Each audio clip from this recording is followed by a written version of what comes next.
دوران جنگ بھی خدا نے حکم دیا کہ درختوں کو نہ کاٹیں، خاص طور پر پھلدار درختوں کو کاٹنے کی ممانعت کی گئی۔ مخصوص قوانین کے مطابق اگر جنگل میں دشمن بھی چھپا ہو تو اس کی تلاش میں درخت نہ کاٹے جائیں، دشمن کو پکڑنے کے لیے سرزمین کو تباہ حال نہ کیا جائے۔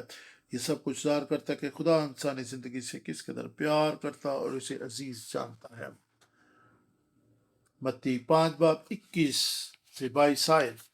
خدا کے کلام میں لکھا ہے کہ تم سن چکے ہو کہ خون نہ کرنا، لیکن بائبل مقدس بیان کرتی ہے کہ جو کوئی شخص اپنے بھائی پر غصے ہوگا وہ جہنم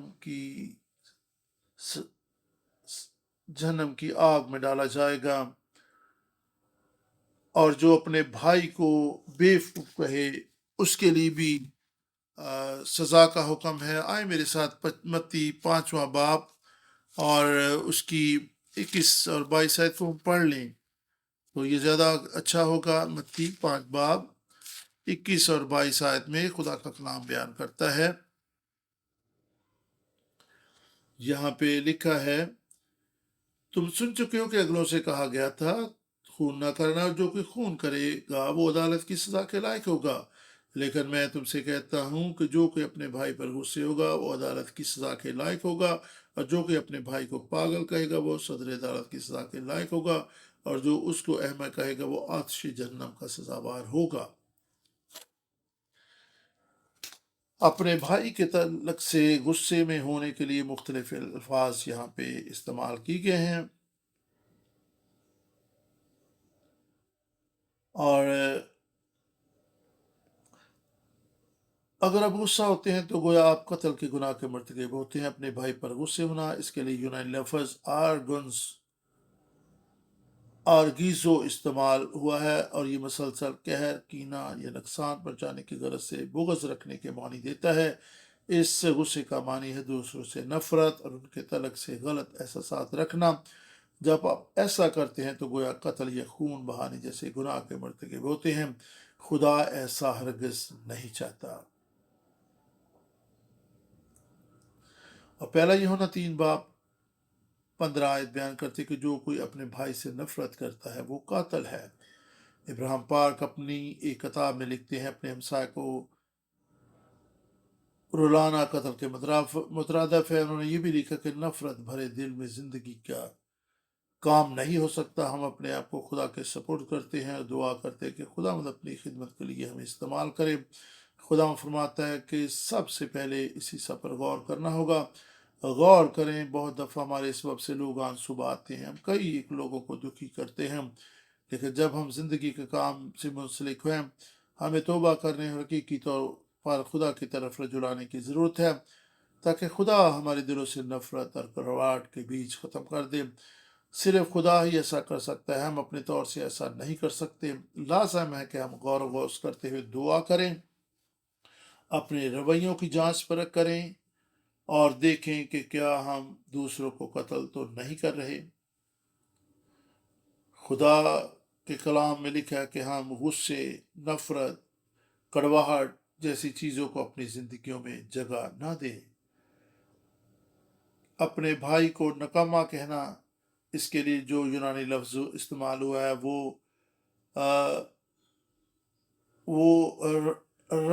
راکا ہے، اس کا مطلب ہے بیوقوف، احمق۔ خدا نہیں چاہتا کہ ہم اپنے بھائی کے لیے ایسے الفاظ استعمال کریں، اسے احمق کہیں، اسے بیوقوف کہیں۔ اور رومیو 3 باب 13 سے 15 آیت پڑھیں تو وہاں پہ لکھا کہ ان کا گلا کھلی قبر ہے، اور خدا کا کلام بیان کرتا ہے کہ ان کے ہونٹوں سے گویا زہر ٹپکتا ہے، ان کے منہ میں لعنت ہے، کڑواہٹ ہے، بڑبڑاہٹ ہے۔ خدا کبھی نہیں چاہتا کہ ہم ایسی چیزوں کو اپنی زندگی میں جگہ دیں، بلکہ لکھا ہے افسیوں 4 باب 26 آیت میں کہ سورج کے ڈوبنے تک تمہاری خفگی نہ رہے۔ قدیم دور میں احمق یا بیوقوف کا لفظ کسی کی تذلیل کے لیے استعمال کیا جاتا تھا،